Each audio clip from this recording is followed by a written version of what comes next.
Touchdown Friday Night is sponsored by these local businesses. Hello, everybody, and welcome to Touchdown Friday Night, one of the largest high school football shows in Tennessee, Kentucky, North Carolina, and Virginia. I'm Kenny Hawkins, along with my tag team partner, Nick Dugan. And tonight, we got teams trying to better their position in the upcoming playoffs and a contest that featured unbeatens. But first, we start with our Pisgah Roofing Top Tackle of the Week. Nick? Top Tackle of the Week is sponsored by Pisgah Roofing. Kenny, our Pisgah Roofing Top Tackle of the Week from Russell County. Graham and Lebanon in a massive district battle. Gabriel Lilly lowering the shoulder on the run for the G-men, but Francisco Hernandez, he's going to catch up. And look at this, flips Lilly right over top of him. I mean, the people are used to seeing that on Friday nights, Kenny, but on a different program. You may have heard of it. It's called Smackdown. Oh, maybe Francisco for his efforts wrestling. and style, earning our Top Tackle of the Week. Well, just call me Dusty Rose. Too sweet to be sour. Thanks, Dick. We start in the Model City, where the DobynsBennett Indians were rested and ready to face the William Blount Governors. After being off last week, the Indians faced a Governors team also coming off a bye week that had won 3 of their last 4. That only setback came against 8th-ranked Science Hill. We'll get started. Late in the third quarter, DobynsBennett leading 21-7 and looking to make it more. Quarterback Austin Sykes takes the snap. He's going to give it to Tegan Begley, who finds a gap, takes the contact, breaks through for a big run before he's finally brought down. Switching sides for the fourth quarter, Sykes throws a screen pass to Jalen Thomas, who trips but regains himself, runs through a crowd of Governors, somehow makes it into the end zone for the touchdown. The Indians make it 28-7 with that big play. But William Blount is not backing down. Jackson Dabrowski, avoiding pressure, spins out of the sack, starts rolling to his left until he finds his man, Seth Breeding, completely uncovered in the end zone. Broken coverage. DB leads 28-14. Govs get it back, still with a chance. Dabrowski looking for a receiver on 4th and goal. He can't find one, so he takes it himself, reaches for the end zone, but it's Begley making the big tackle at the 1-yard line. The Indians hold on to win 28-14. Playing in front of this atmosphere, this crowd, just the stadium, it's really a blessing, and most high schoolers don't get to feel this feeling in high school, so it's amazing. One more game here at J. Fred, you know, that's a big deal for us. Played an ugly game in some respects, but we'll go into film this weekend, and we'll get it cleaned up and come back out next week and get ready for a big one in the region championship against Science Hill. We had to make some adjustments at halftime, and thought our guys came out and did good, played well there in the second half. We kind of took our foot off the gas in the fourth quarter, though. So big win for DobynsBennett tonight, beating William Blount, their final 28-14. Johnson County, great win over Gatlinburg-Pickman by the final of 14-7. Elizabethton Cyclones traveling to Volunteer High School to face the Falcons. First half, quarterback Rhett Slagle had a huge game last week. The play action finds Justin Walling on the slant, who gives a stiff arm to DB as he gets the first touchdown of the night. The Cyclones get it back quick inside the 10. Jay Bird takes a handoff, trips his way into the end zone for 6. Betsy goes up 14-0. Second quarter, Hal Betsy has it again. Slagle throws a screen pass to Bryson Rowland, who takes off down the sideline. I think you get where I'm going. As we go to the scoreboard, it was all Elizabethton tonight. They went on to beat Volunteer by the final of 42-0. Cherokee beating Sullivan East by the final 45-7. Cumberland Gap traveled to Happy Valley tonight for homecoming, and what a homecoming it was for the Warriors. We kicked things off in the second half. First play for them of the second half was a classic speed option. Quarterback Gabe McDonald would pitch it to Lane Parker, and he would take it down the sideline for the touchdown. Warriors up 33-0. The luck would continue to go the Warriors' way as the Panthers quarterback Tate Murphy was looking for a wide receiver but was hit by Tyler Berry, who forced a fumble. Mason Norman would take it for the score. Warriors up 39-0. Panthers had a little momentum on their next drive, but Murphy would throw the ball into coverage. The ball kept bouncing in the air until R.T. Baum finally snagged it, took it all the way for 6. As we go to the scoreboard, looks like this. That was a long run. Ooh. Happy Valley all over Cumberland Gap tonight, 45-0. And it was Jefferson County just losing to Farragut tonight, 24-23. Sevier County a perfect 7-0, taking on Daniel Boone, looking for their first win. Bryson Hedrick coming off a 2-touchdown, 1-interception performance against Mo West. Smoky Bears with it. Cooper Newman finds Roman Gibbs in the slot. He lowers his shoulder, barrels his way into the end zone, makes it 28-0 Sevier County. Daniel Boone set up at their own 20 on the next drive, looking to get the offense going. Otto Van Rensburg What a name. Had other ideas. The pass gets tipped in the air. The big man comes down with the pick. A couple of plays later for Sevier County, Otto gets the call, hammers his way in for pay dirt. Boone still looking for that first win. They are shut out tonight. Sevier County's now 8-0. That final 49-0. And it was Gibbs over Morristown East 38-7. Nick? And that Otto, he's a big fella. Yep. Hey, let's get you to Jonesboro. David Crockett hosting the Trojans from Morristown West. We're going to pick it up second half. The Trojans have a 35-7 lead and have the ball. Quarterback Riley McClellan swinging it out to Carl Rabion Jr. Finds a seam for a 20-yard gain. The very next play, McClellan looking for the big play. Heaves it to the end zone. It's going to be picked off by Marcus Carrier. He gets the Pioneers the ball back on the ensuing drive. A.J. Wynn. Zeke Sloan over the middle for a nice gain. Crockett just couldn't quite get anything going. Held scoreless in the second half. Mo West takes this one by a final of 35-7. And we go to Tennessee High now, back at home for the first time in a month with the Vikings. An important region clash with Cobb County. It's 12-6 in the second. The Cox backed up, trying to throw a screen, picking up easy yards. Elijah Plumbar, he's having none of that. Stops it on the short gain. Cobb County is going to punt on third down, Kenny. They just needed some breathing room. But the first play of the Vikings drive, Plumbar up the gut, running for his life into the end zone. 45 yards, just like that, 19-6 Vikes. Just before the half, the visitors trying to steal some points. Spencer Moore rolling, finding Daniel Price laying out, and it's good into the red zone. But on 4th and goal, the Cox trying to flex out from a field goal, and they're going to go for it instead, but it's broken up by Turner Elliott. The Vikings roll in the second half of this one as they go on to get the big win, 41-6. The Cloudland Highlanders hosting the Cosby Eagles on a homecoming edition of Football Friday. Cloudland starting off strong back at home on Roan Mountain. And Barnett, the handoff carries all the way in for running over defenders into the end zone for a touchdown. Highlanders lead it quickly 6-zip. They don't kick up there. Yeah, that's right. No, we're just going for two. Cosby starts their own run. Matthew McMahon with a slick handoff. David Baker. Cloudland's defense, though, collapsing on him. Baker moves the change for an Eagles first down.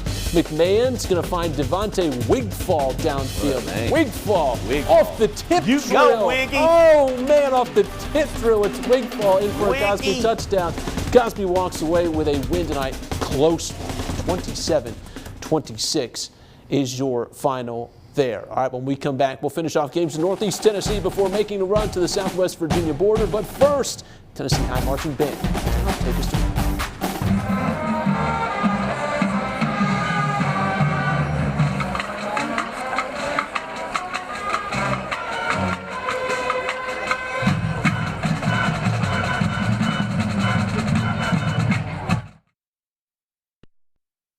to the show, everyone. Out in Greene County, the Rebels of South Greene hosted Eagleton Academy. Early in the first, senior quarterback Jacob Susong throws the out route to Lucas Couch, who does the rest, taking it to the house. Giving Couch in the house. Never mind. Field. 7-0 Rebels on top. On the next possession, the Royals junior running back Colton Relishin takes the handoff, makes a nice move, but gets driven out of bounds by a gang of South Greene defenders. Wow, you get 8-10 in some states on that. Later in the quarter, sophomore running back Trip Neese takes the handoff, breaks the tackle, takes it 40 yards before getting chased down at the 1-yard line. Very next play, Rebels punch it in on the quarterback sneak. That would make it 14-0. South Greene held on to win this one at home tonight by the final of 28-20. They are 6-1 on the season. North Greene started the second half of play, leading Unaka 41-6. Greenville's defense held up, keeping Connor McKinney from finding an open man on offense. Shisha Ball makes the tackle to stop him. Then quarterback switch up, Ben Shutuk looks to make a handoff, changes his mind, and goes for the pass, but gets tackled by Dylan Gentry. In the fourth, the Huskies get a possession. Jared Swaxel hands it off to Braden Weems. Weems carries it through the defense, but runs right into Colin Fuel, 10 yards short of the end zone.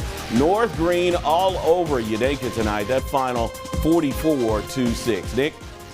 Kenny, thanks. An emotional night in Unicoi. The honorary captains were emergency personnel that helped all those impacted by Hurricane Helene tonight. All that emotion left out on the fields. The Devils defense ready from the gun. Dylan Sifford tackling the Bulldogs running back. That's Claiborne.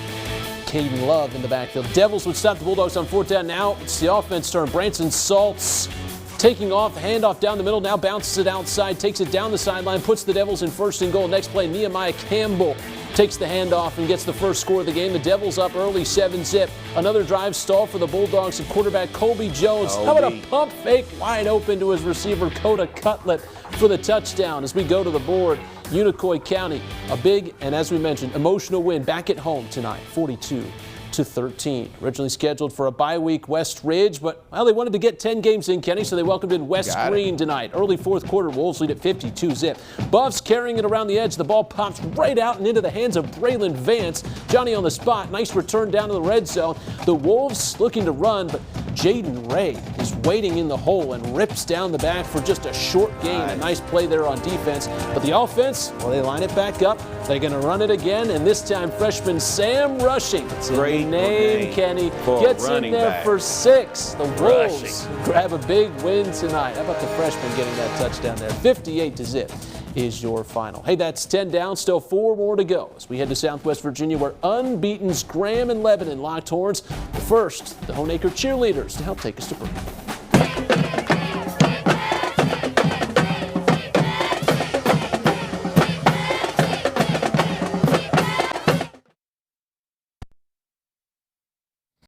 We head to Southwest Virginia, 2 unbeatens, Lebanon and the G-Men. Lebanon up 7-0 against the G-Men for the half. Come back from the second half, G-Men gets serious. Gabriel Lilly with a fake handoff. He'll go through for the touchdown. Graham now on the board, 7-6. Pioneers still playing hard. Michael Reese passes to Toby Baker, touchdown maker. Pioneers pull ahead 13-6. Can't celebrate too long, though. G-Men. Chris Edwards catches a kickoff, jukes and dodges everything the Pioneers throw at him. Somebody throw some popcorn at him. He goes down the sideline with the extra point. The G-Men will tie things up at 14-14. Later in the 4th, G-Men up by a touchdown. This interception from the G-Men's Jamel Floyd, unfortunately for Lebanon, would seal the deal. He'll run it into the end zone right down the sidelines, and Graham goes on to win over the Pioneers. Well, I think we definitely raised some eyebrows, and that's what I told our kids. They've gained a lot of respect after this game. You just went toe-to-toe with one of, if not the best teams in the region, and they should be proud of how they played tonight, and I'm proud of them. They gave me great effort, and that's all I can ask of them. Coach, they got an all-state wide receiver. They got another kid going to Virginia Tech. Your guys showed up tonight. You should be proud, even though it's a loss, 27-14. Gate City, big win over Lee tonight, 42-21. Tazewell Bulldogs hosted the Maryland, one other score, Union over Central Wise.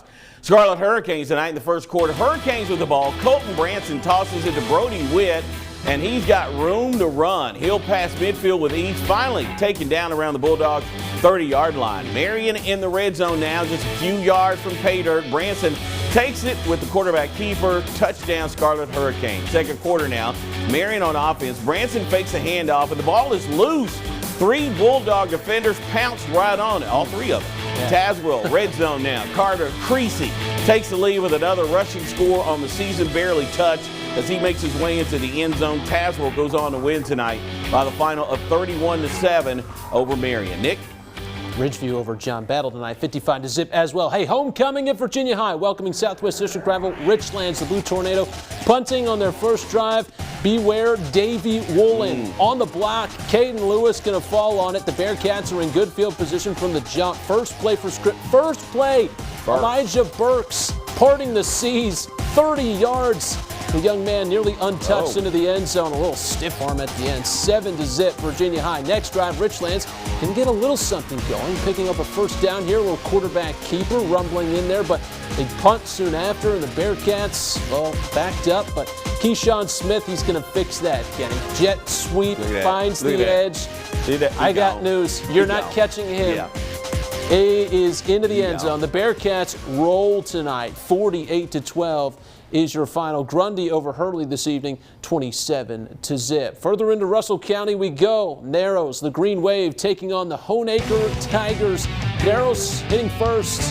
Cooper Helvey gets handed the ball, powering through the Tigers defense. Going to find his way into the end zone for a Green Wave touchdown. They're up 6-zip. The Tigers, though, respond. Have a little musical connection. Kenny Payton to Avery. Sweet music. Oh, to Avery, his brother. He's going to go touchdown, tied up at 6. We're still in the first. The Waves' Tucker Bryan hands to Helvey again.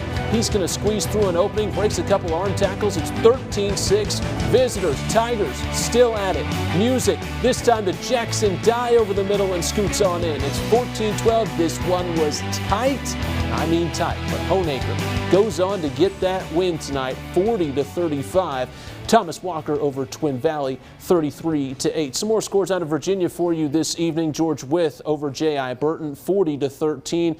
Rural Retreat takes down Chilhowie, 31-16. All right, that's going to do it for our high school football coverage this evening. If there's a highlight or a game you missed, you can log on to our website, WJHL.com. Shortly after the show, we'll have those up there. When we come back, Vinny wraps up today in sports. Stay with us.